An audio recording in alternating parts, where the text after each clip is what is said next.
Les médias grand public ont rapporté la découverte de fosses communes au Canada. Pas n'importe quelle tombe, mais des tombes d'enfants autochtones.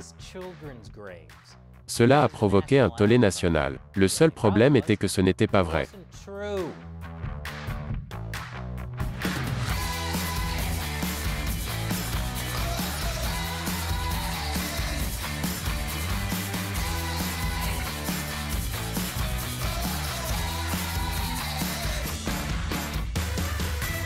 Bienvenue à l'émission Amérique dévoilée, je suis Chris Chappell. Quand il s'agit de la confiance du public, les grands médias ne sont pas très bons.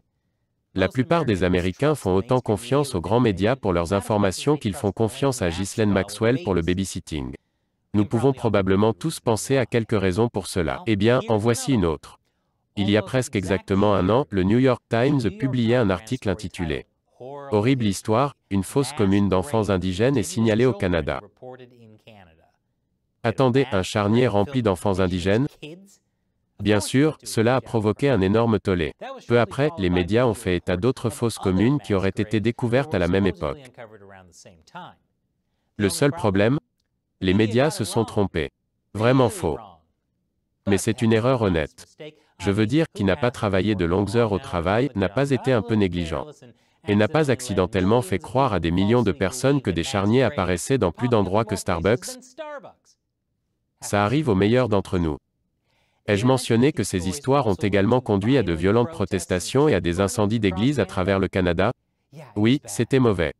Voici ce qui s'est passé. Tout a commencé par un pensionnat autochtone en Colombie-Britannique, appelé Kamloops. Une enquête menée dans un ancien pensionnat pour enfants indigènes au Canada pourrait avoir révélé un charnier. Les résultats préliminaires suggèrent que les restes de 215 enfants pourraient être enterrés au pensionnat indien de Kamloops. Quand vous pensez à des fosses communes, vous pensez probablement à l'Holocauste ou au massacre de Bucha en Ukraine. Probablement pas aux écoles canadiennes. Les seules fosses communes que vous devriez trouver au Canada devraient être des tasses de café Tim Hortons jetées sur le sol des voitures. Comme l'a dit Justin Trudeau, nous pensons à un pays lointain où un génocide a eu lieu. Nous ne sommes pas dans un pays lointain. Le fait est que ce n'est pas vraiment ce qui s'est passé non plus. Le New York Times a donné le ton de la couverture de l'histoire en la qualifiant de charnier d'enfants indigènes. Qui ne cliquerait pas sur cette image? D'autres grands médias ont rapidement suivi avec des titres similaires. Même si je pense qu'il vaut mieux que ce soit le New York Times qui donne le ton à cette histoire plutôt que BuzzFeed. Je ne veux pas que chaque source d'information me demande de répondre à un questionnaire pour savoir quel charnier canadien je dois incarner pour Halloween. Mais l'histoire n'a fait que s'amplifier à partir de là. Une autre découverte troublante sur le site d'un ancien pensionnat, cette fois en Saskatchewan. C'est la deuxième découverte importante depuis celle de 215 tombes non marquées dans un pensionnat de Kamloops, en Colombie-Britannique. Les 751 tombes trouvées représentent le plus grand nombre de tombes découvertes dans un pensionnat au Canada. Une fois de plus, le New York Times était au courant. Ouais, le New York Times et les fosses communes vont ensemble comme le beurre de cacahuète et les crimes innommables contre l'humanité. Mais quand le New York Times a appelé l'histoire originale un charnier, il avait tort. Mais il ne l'a jamais admis. Et ce n'est qu'une partie de la façon dont cette histoire est devenue la plus grande fake news du Canada. Je vous en dirai plus après la pause. Bon retour parmi nous. L'année dernière, une histoire a explosé dans les médias grand public à propos de la découverte de tombes d'enfants près d'une école indigène au Canada. Cela a fait sursauter les lecteurs et cela a fait la fée du clickbait crié « Satching ». Cette histoire a été suivie par d'autres rapports sur la découverte de tombes non marquées près d'autres pensionnats indiens. Si ces histoires contenaient des détails qui étaient vrais, les histoires et surtout les titres ne l'étaient pas.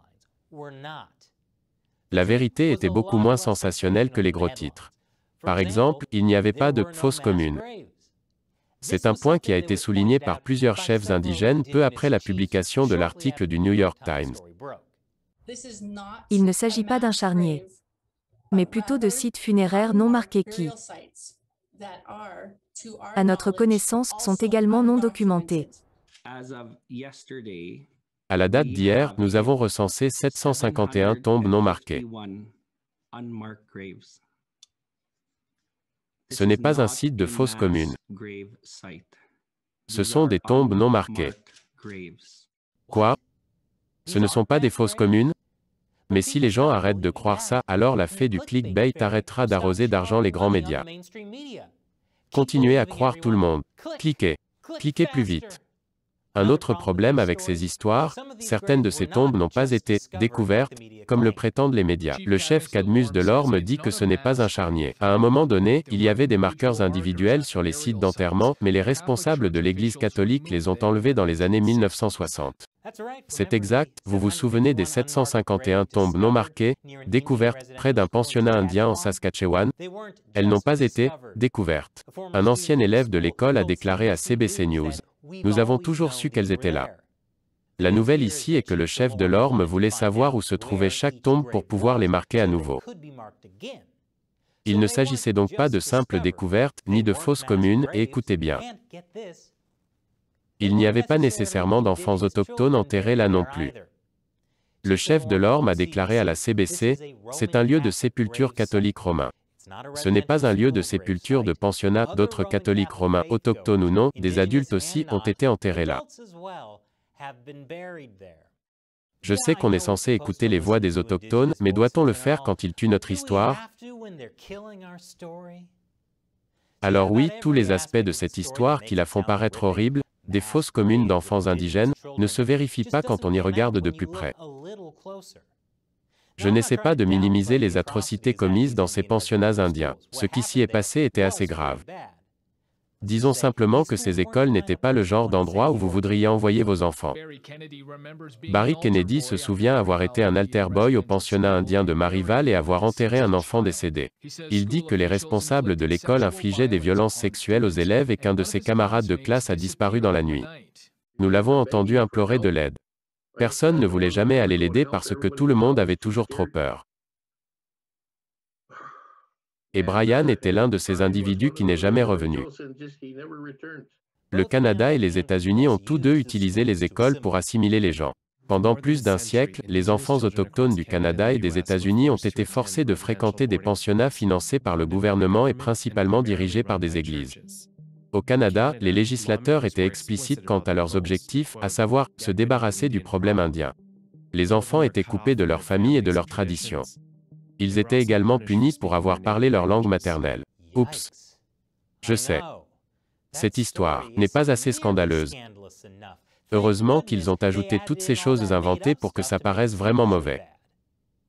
En 2008, le gouvernement canadien a créé la Commission de vérité et de réconciliation. L'un de ses objectifs était d'enquêter et d'enregistrer les dommages causés par le système des pensionnats indiens. Elle a conclu que les écoles avaient commis un génocide culturel. Et la commission qui lui a succédé, le Centre national pour la vérité et la réconciliation, a estimé qu'environ 4100 enfants étaient morts dans ces écoles ou s'étaient enfuis. Alors oui, c'était mauvais. Pendant des années, des rumeurs ont circulé selon lesquelles des enfants étaient réveillés la nuit pour creuser des tombes pour leurs camarades de classe. L'ancien représentant des enfants de la Colombie-Britannique a déclaré que les élèves de l'école disaient « J'ai creusé une tombe ici ». C'est en partie pour cette raison que la chef Rosanne Casimir a engagé des spécialistes pour utiliser un radar à pénétration de sol afin de rechercher les corps des enfants autochtones disparus. Vous vous souvenez des 215 tombes d'enfants supposées se trouver au pensionnat indien de Kamloops, en Colombie-Britannique? L'histoire qui a déclenché toute cette affaire? Ce chiffre provient de cette étude par Géoradar. Cependant, le radar ne peut détecter que ce qui pourrait être des tombes. C'est plus un outil, vous devriez regarder ici, qu'un outil. Regardez ce que nous avons trouvé. L'anthropologue engagé pour effectuer l'enquête les a ensuite appelées « sépultures probables » et a révisé le nombre de 215 à 200. Elle a également dit que la seule façon de savoir avec certitude combien et qui était enterré là serait de faire des fouilles. Un an plus tard, Casimir n'a pas rendu l'enquête publique comme elle l'avait promis. Et aucune des tombes n'a été fouillée non plus. Ce qui signifie que le nombre de tombes ou qui étaient dedans ne peut pas être vérifié indépendamment. Même si cette histoire reposait sur des bases plutôt fragiles, cela ne l'a pas empêché de faire l'effet d'une bombe au Canada. Et cela a eu des conséquences désastreuses. Je vous en dirai plus après la pause. Bienvenue à nouveau. Les reportages de l'année dernière sur les fosses communes appartenant à des enfants indigènes au Canada n'ont pas vraiment fait les gros titres. Mais cela n'a pas empêché le récit de se répandre comme une traînée de poudre. Après la parution de ce rapport du New York Times, le ministre canadien des Relations couronnes indigènes l'a comparé à la mort de George Floyd. Et cela a eu un impact similaire. Certains ont appelé à une prise de conscience nationale. Des statues historiques ont été renversées pour protester contre les mauvais traitements infligés aux enfants autochtones. Au moins 68 églises ont été vandalisées ou brûlées. Le gouvernement canadien a d'abord promis 27 millions de dollars canadiens pour aider les communautés à localiser et à identifier les personnes disparues. Plus tard, il a promis un autre 320 millions de dollars canadiens pour les communautés indigènes confrontées aux retombées du système des pensionnats. Le Premier ministre canadien Justin Trudeau a ordonné que les drapeaux nationaux soient mis en berne. Et une veillée pour les enfants a été organisée avant un match de la Coupe Stanley. Justin Trudeau est allé encore plus loin. Il a publié une déclaration dans laquelle il a fait part de son chagrin à la suite de la découverte d'enfants indigènes enterrés dans ses pensionnats. Et il a été photographié à genoux avec un ours en peluche sur une tombe non marquée. On pourrait penser que l'une de ces tombes non marquées se trouve dans un pensionnat. Non. C'est faux. Trudeau s'est agenouillé dans un cimetière catholique. Un cimetière où sont enterrés des enfants et des adultes autochtones et non autochtones. C'était le même cimetière en Saskatchewan que j'ai mentionné plus tôt, où les autochtones essayaient de dire à tout le monde que ce n'était pas un cimetière de pensionnat non marqué, mais personne ne les écoutait. Trudeau savait-il donc qu'il ne s'agenouillait pas dans un cimetière de pensionnat? S'agissait-il simplement d'un coup de pub cynique? Si c'était le cas, ça a vraiment marché. La nouvelle concernant les tombes a également eu une portée internationale. Le pape s'est excusé au nom de l'Église catholique. Et le ministère américain de l'Intérieur s'est engagé à rechercher les tombes aux États-Unis également. Et la Chine a envoyé un arrangement comestible, car si quelqu'un ne prend pas les violations des droits de l'homme à la légère, c'est bien la Chine. Je plaisante. La Chine a utilisé le chaos à son avantage, comme d'habitude. Elle a demandé aux Nations Unies d'ouvrir une enquête sur les droits de l'homme au Canada. Et je suis sûr que ce n'est qu'une coïncidence si, juste avant que cela n'arrive, le Canada était sur le point de demander à l'ONU d'enquêter sur le génocide ouïghour en Chine. Une coïncidence totale. La plus grande retombée, cependant, a été la polarisation de la question. Le débat académique s'est tari. Et toute personne qui remettait en question le récit était qualifiée de « négationniste des pensionnats ». Un journaliste qui a récemment écrit sur cette question a déclaré qu'elle était devenue un tel paratonnerre que vous étiez soit un croyant soit un hérétique. Il n'y avait pas d'intermédiaire. Cela vous semble familier? Ce n'est que maintenant, 1 an plus tard, que certains journalistes et universitaires commencent à remettre en question le récit des médias. Ce qui n'était tout simplement pas permis auparavant. Pas comme maintenant, où l'on est libre de tout remettre en question comme...